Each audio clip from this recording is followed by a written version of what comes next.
Welcome back to Let's Play Darkest Dungeon. I'm your host, Timepants, and today we'll be picking up a bit of old business. We're going to be taking Orlebar along to the Warrens. I think this party is particularly well outfitted for the Warrens. We do have, well, I'm not seeing it here. Yes, Warrens Explorer and Warrens Scrounger, which is nice. And we're going to be proceeding in the light because we're going to get a lot of benefits out of that. It's not just my cowardice this time. See, we get a lot of benefits. So I'm planning tactically, believe it or not. So we'll prepare basically as we usually do. Probably can get by with less since these tend to be more grid shaped. And about like so.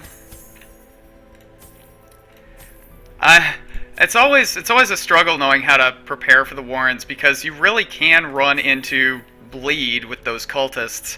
You can really run into, I mean, a lot of blight, and generally speaking, yeah, it's just good to pack a lot of both. Actually, I don't think we will have much use for holy water, but I also would like to take on a Shambler Shrine should the opportunity present itself and we find ourselves in a situation in which we feel relatively comfortable and well prepared for it.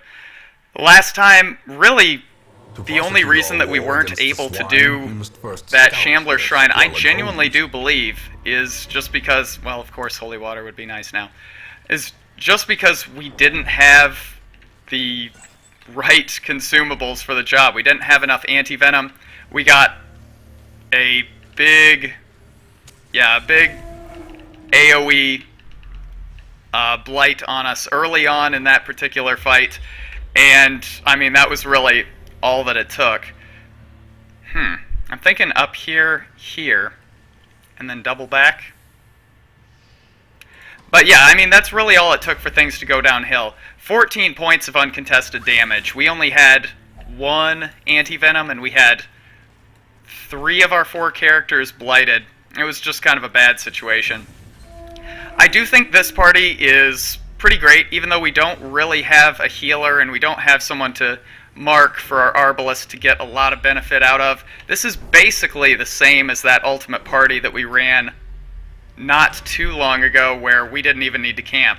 And it's entirely possible that that could happen again. I mean, is it premature for me to say that? Yes, absolutely it is. It is very premature for me to be saying that we'll complete this mission without needing to camp, particularly because, I mean, let's face it, we've got a jester, and our jesters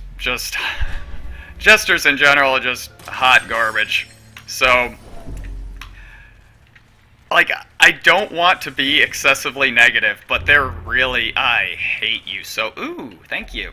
What I was trying to say is that jesters, with their naturally witty and clever and inquisitive, curious nature, make them an invaluable asset in any sort of dungeon crawl where the possibility of loot abounds.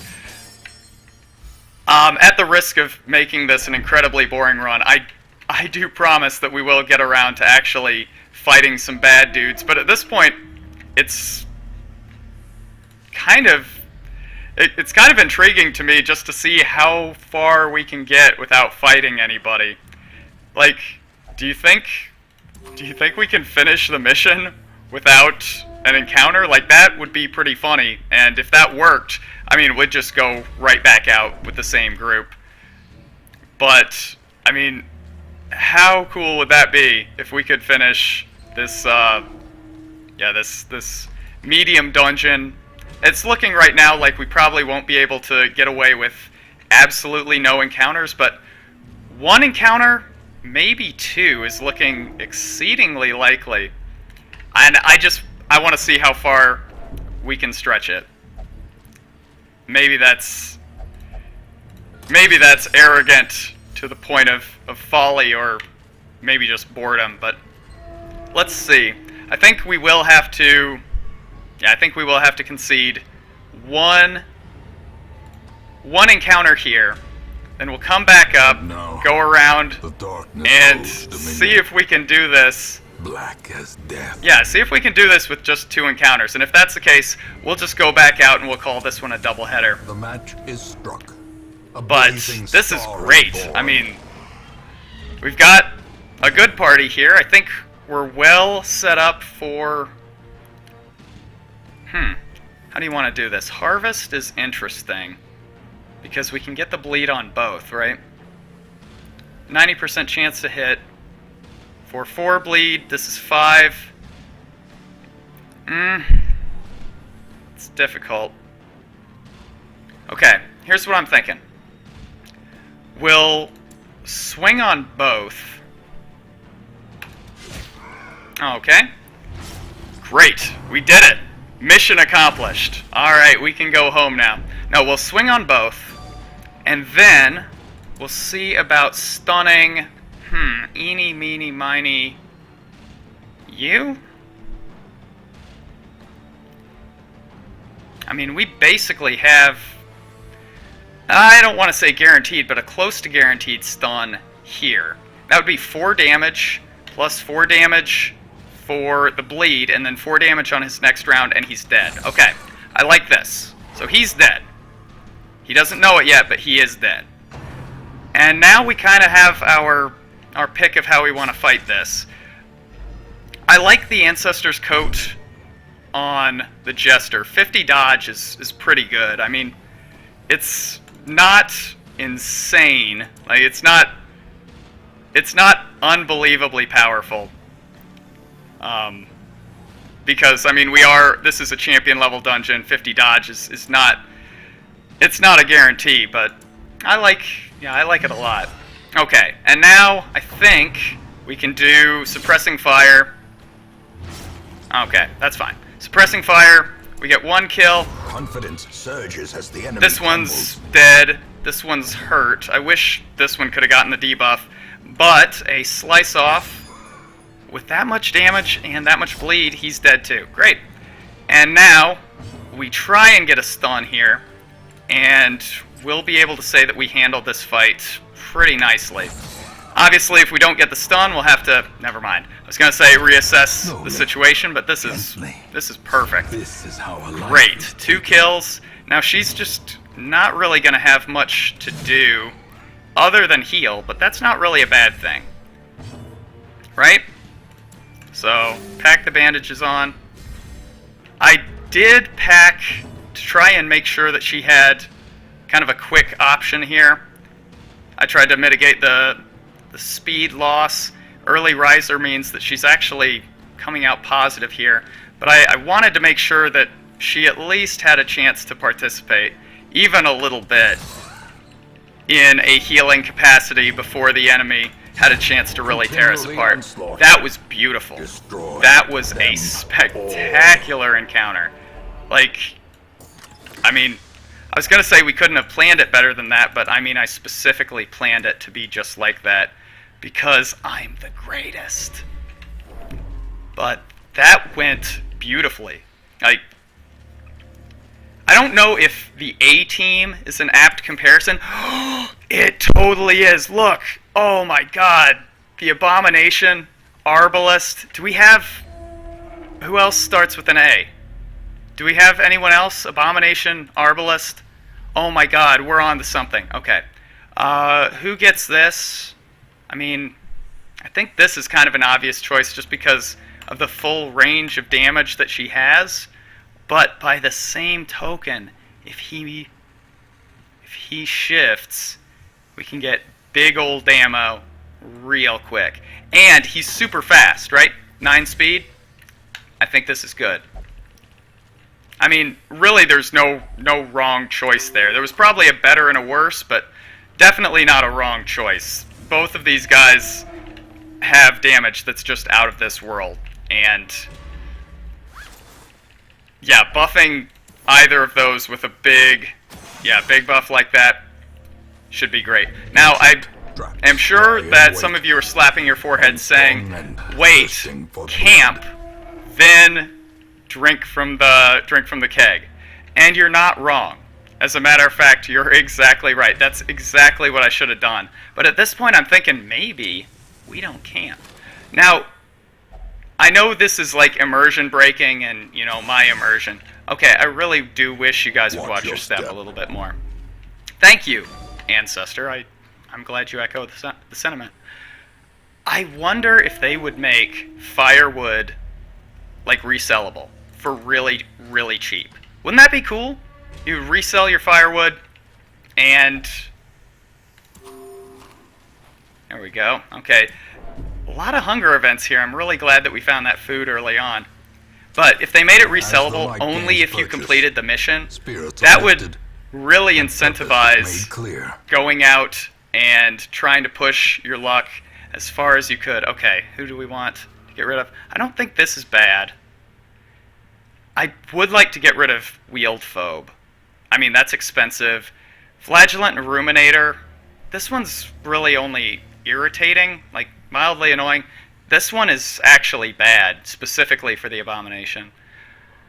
Both of these are going to be expensive to remove, but the question is, how much do we actually intend to use the Jester? So, I think this is where I want to spend the torch. And, okay, you know, alright.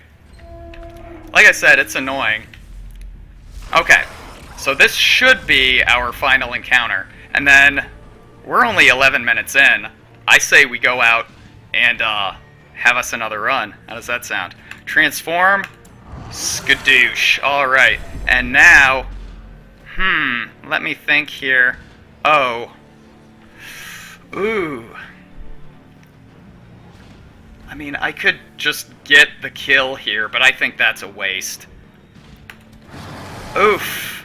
Oof. That has got to hurt. Alright, so bleed, not really likely.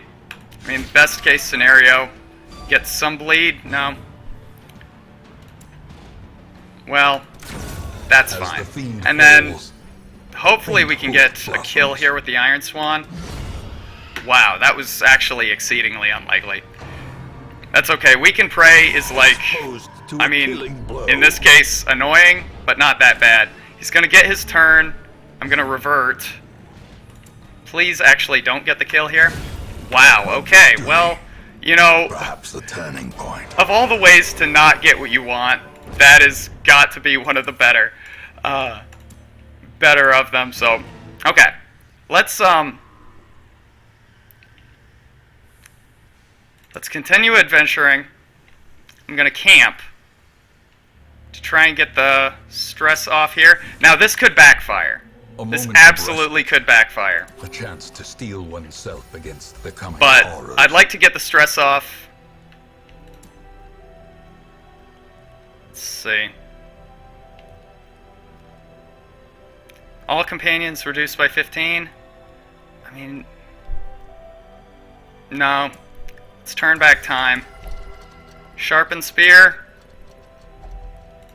Battle Trance. Restring Crossbow. If we do get ambushed, we should be fine. Okay. We did get ambushed. Let's hope we are fine. Okay. Now, hold on. Hold on. Everybody shut up, except for me.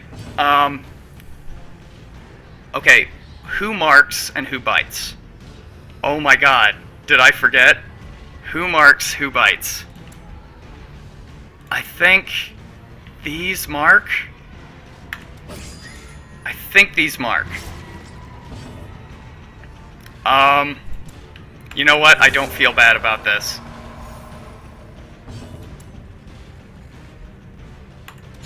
Okay. Give them no quarter. And okay, web. This is a mark. Okay. So if he bites, if this one bites, that kind of sucks. Okay. Not bad. I think it's just the crit that has an insane multiplier. That sounds about right.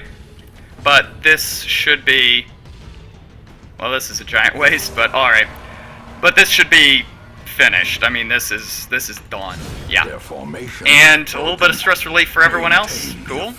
And you're dead. Alright. We handled that exactly right. We're gonna get out of here and we're gonna do one more. with exactly the same party because that went so well. twisting tunnels And also, we seem only almost had 3 encounters, impossible. one of which was entirely optional. Alright. Fine. Fine. Weird. Because, like, that went really well. I don't know why he got a disease. That went great. Alright. That went great. You answered the letter. Let's go back out. What do you think? Wield? You are a part of this Yeah, place. let's do wield. We'll mix it up here. Yeah,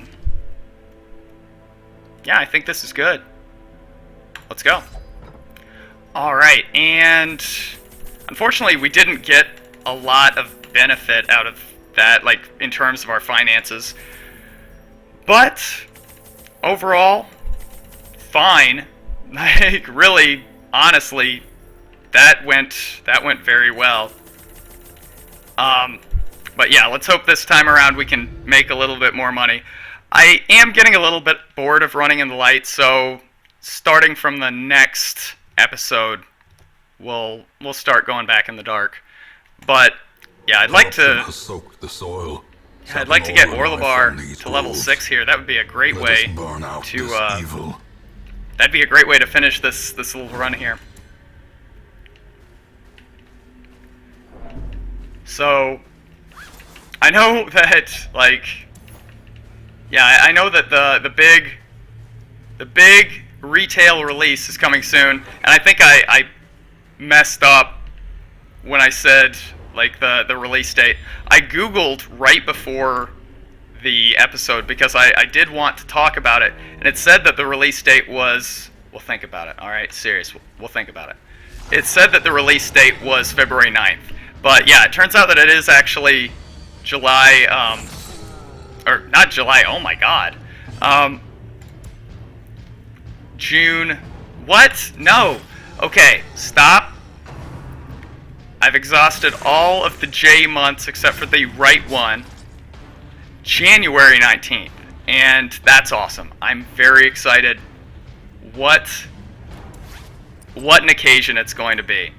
And I'm trying to think about how I want to run things when we do get around to that big release. And I think I'm wanting to do as long as, yeah, for as long as I can. I think we just go for the big hit here. For as long as I can, I'd like to do 2 episodes a day until we finish. Now, that might not be possible or even, like, reasonable, but this is fine, actually. But I'd like it a lot. It would really be cool if we could do that. That's unfortunate. That's so sad.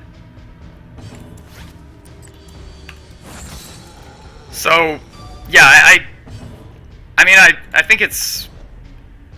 I don't exactly want to bum rush the game. Like, I'm not in a big hurry to finish, but by the same token, it's super exciting for me. Like, I'm really, really looking forward to getting to see what the end of this game is going to look like. And I had a thought, and it's just probably just me, but here was my thought. Maintain the offense. My idea was, I would like to see if Red Hook just completely abandons the Lovecraftian themes that they've been going for this whole time, and instead of, wow, I think we just take the heal. And instead of, yeah, just going full Lovecraft, instead when you go to the darkest dungeon, it is entirely done with the Universal Monsters theme. Like, there's Wolfmans and Draculas. No, I actually didn't mean to do that, but at this point I'm pot committed. Like, I actually meant to have him use that heal on himself, but oh well. Yeah, it's like Wolfmans and Draculas, and they already had the creature from the Black Lagoon, like that's the Cove. But yeah, the Mummy, and it's just super cornball cheesy, like straight up 70s B-movie style Universal monsters, like 70s, 60s, 50s. Like, how funny would that be? How betrayed would the world feel if Red Hook was just like, well, you know, we thought everybody might be tired of the whole eldritch horror thing, so instead we decided maybe we'll mix it up a little bit. You know, they're all monsters. It doesn't all have to be Lovecraft. Malformed with I'd love to see it. The Mummy, honestly, one of my favorite monsters. Like, I'm joking, of course. I'd be pretty disappointed, same as everybody else, because I mean, you know, you've come this far. Let's you know, finish it out strong. Really? Oh, on account of the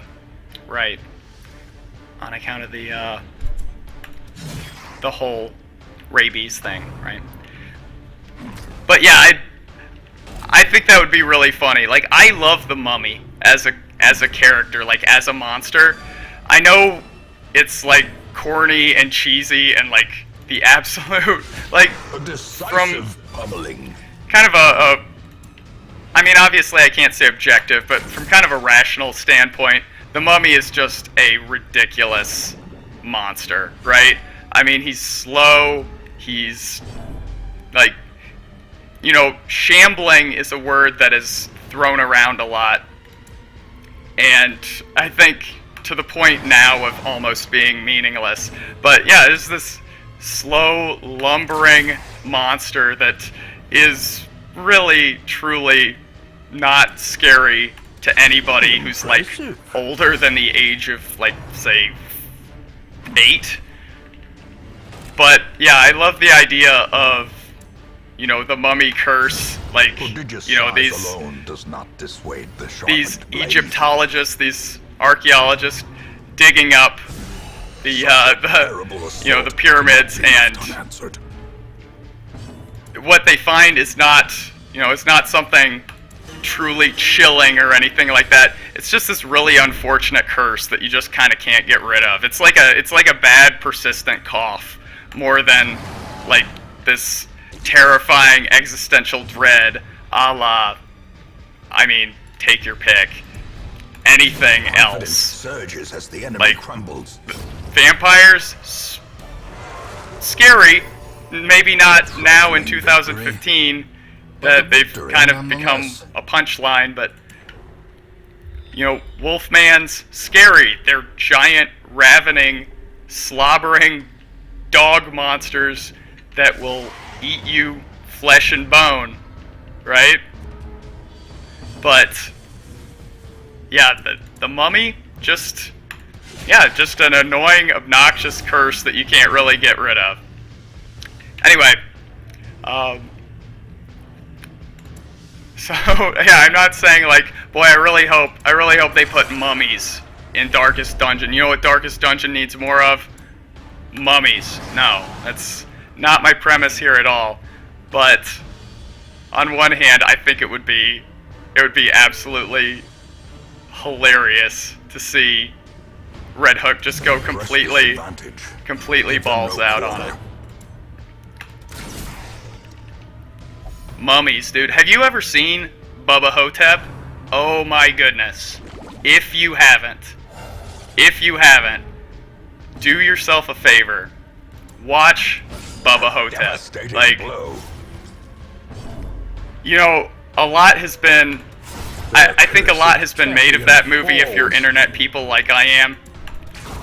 As the theme falls, I don't say that in like a, oh, you know, if you're keen to the internet, like, you know, like this guy. More like, I have lived on the internet because I didn't really have a childhood, because I'm a scrawny, anemic, kind of annoying person that most people did well to avoid in their formative years.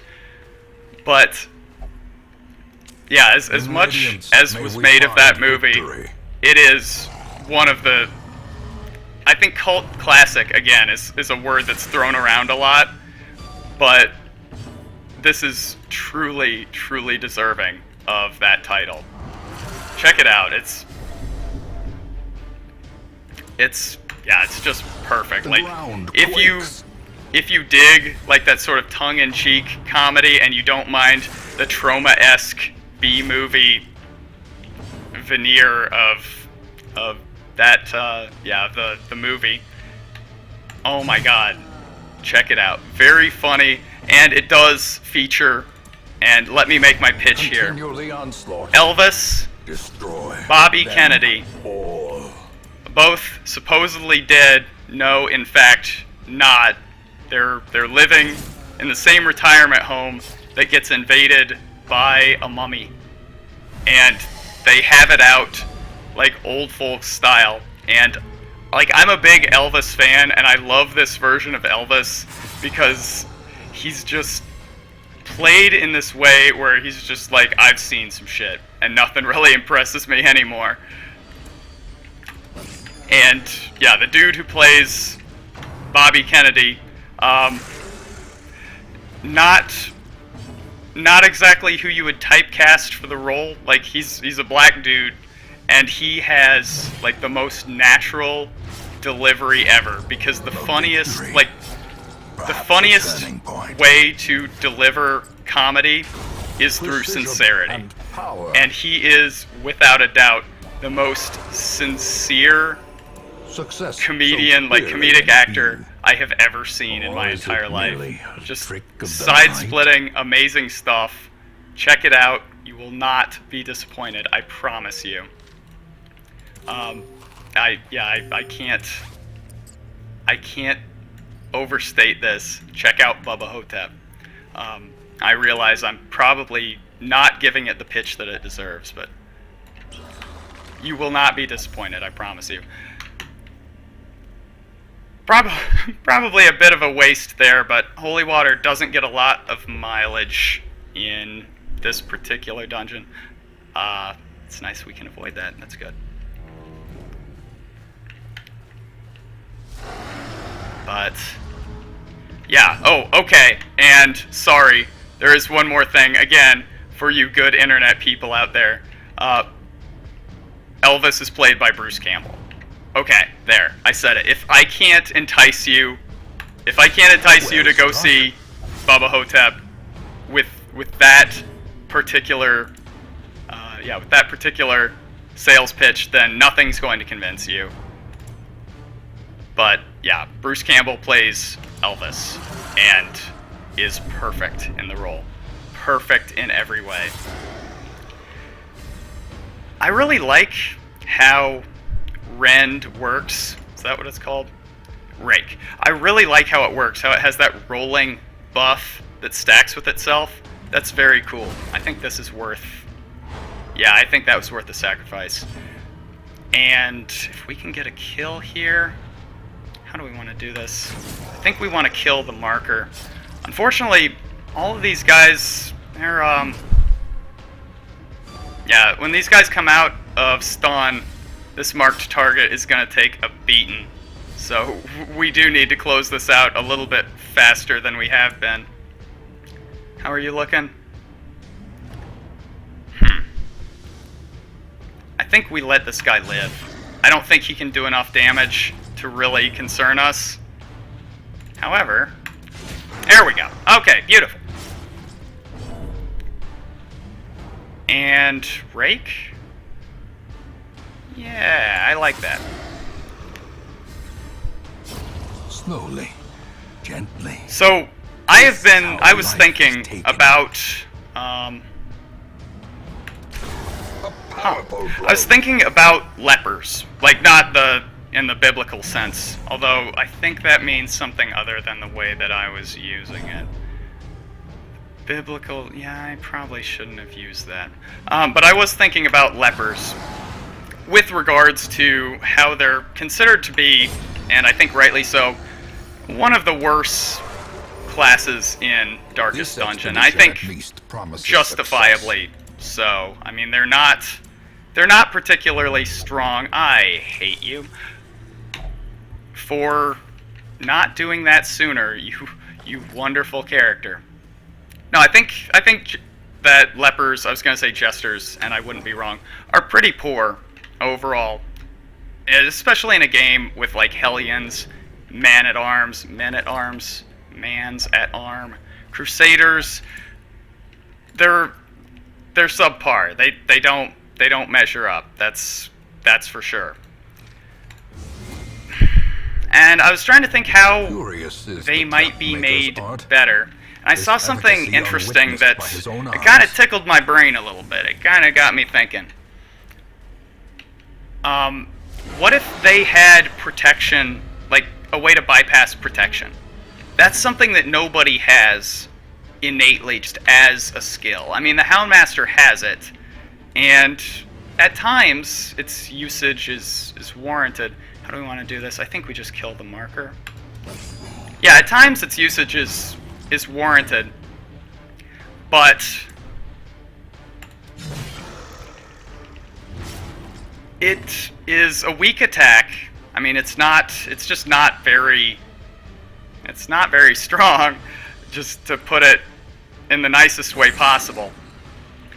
And I mean, quite often, and obviously this is one of the design choices of the Houndmaster, but attacking with the Houndmaster is often not the appealing or correct choice. It's not the best course of action. Usually with the Houndmaster, you're going to want to use his defensive skills because he's the best, in addition to being the best non-combat class in the game. 68%. Wow, I can't believe we got a hit there. Much less a kill. But in addition to being, yeah, the best defensive and best non-combat class in the game, yeah, you don't really have any. Yeah, you don't really want to attack with him unless you're going to be, using, for instance, his doggy treat, and you're going to be getting paid on it, right? So, I was thinking, and by I was thinking, I mean somebody else provoked me to think, and I thought it was such a good idea I wanted to steal it. Executed. That, yeah, just giving, rather than applying it as a debuff, just giving the leper just his regular attacks, maybe not all of his regular attacks. I think we transform, because then we're going to get the heal at the end of battle. But giving, I think it's still okay. It's annoying, but it's still okay. But yeah, giving his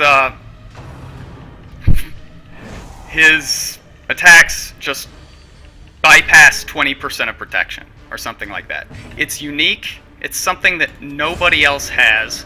There are a lot of battles that the leper just straight up does not have a role in. He doesn't have the ability to really participate.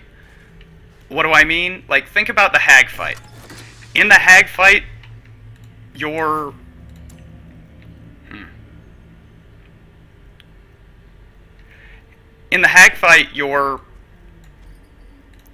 leper has like one thing that he can do, and that's hit the pot. But the pot has this enormous protection score, right? In the 8-pounder fight, or the 16-pounder, the Brigand Barricade fight, he has like, that's a fight where you need back row reach, right? You need it. You absolutely must have back row reach. If you don't have it, you suck. Like, if you can't tag the back 2 rows, you're probably not going to get the matchman before he touches off the cannon. As simple as that, right? So, make him good at hitting the cannon.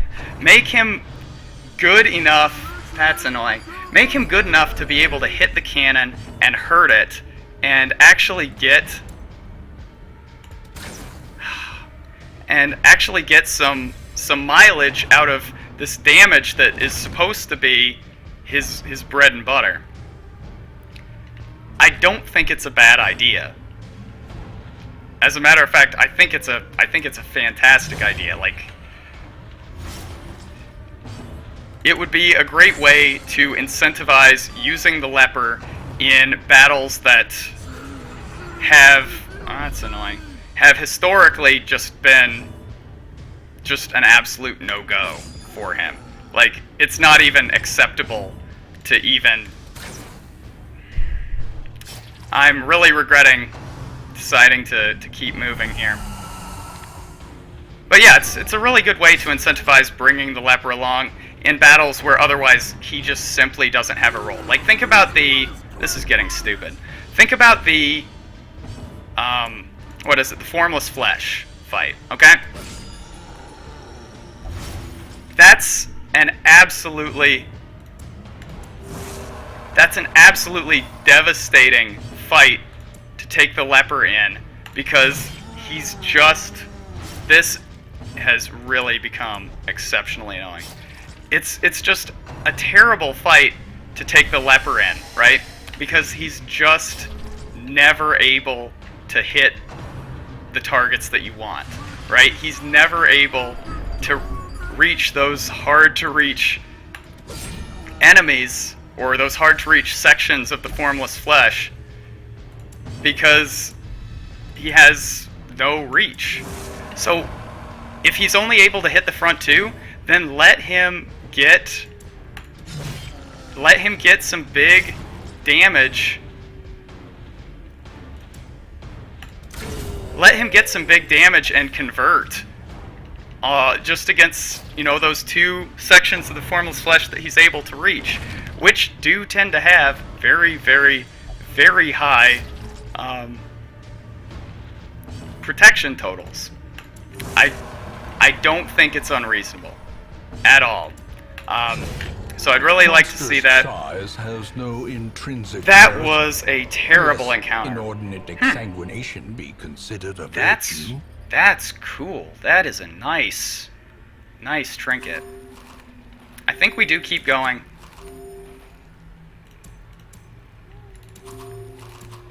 But yeah, I'd like to see something done to improve the I'd like to see something done to improve the leper, because right now there are a lot of very viable, very good, very strong tank classes in the game. I mean, there are a bunch, and I just don't see an advantage to taking the leper over any of them. Like, I don't. And it's really sad, because it's such a cool idea. Like, I love the idea of the big, tanky, immovable object. And yeah, to just see it so toothless is a bit distressing. Because, I mean, I know that Red Hook is capable of more. Alright, so we have completed all of the room battles, so let's go. This has been a longer one. I do apologize for that, but I felt bad just ending it at 11 minutes with, like, but one must be fought. or, what, 2 fights and 1, like, optional nighttime ambush. But we did it. We did it. We finally... This is interesting. We finally got our Jester back to level 6, and we might never use him again. But the important thing is, we did it. We did Trouble it. yourself not with the cost Tyrell of is this still crusade. missing. Its noble end affords you broad tolerance in okay, your choice so- of means. Last week, like at the end of the last dungeon run, she was getting hot and heavy in the brothel. And now, still missing, presumed dead. Tyrell, come back. We're worried about you. Thank you very much for watching, and I'll see you next time. Bye.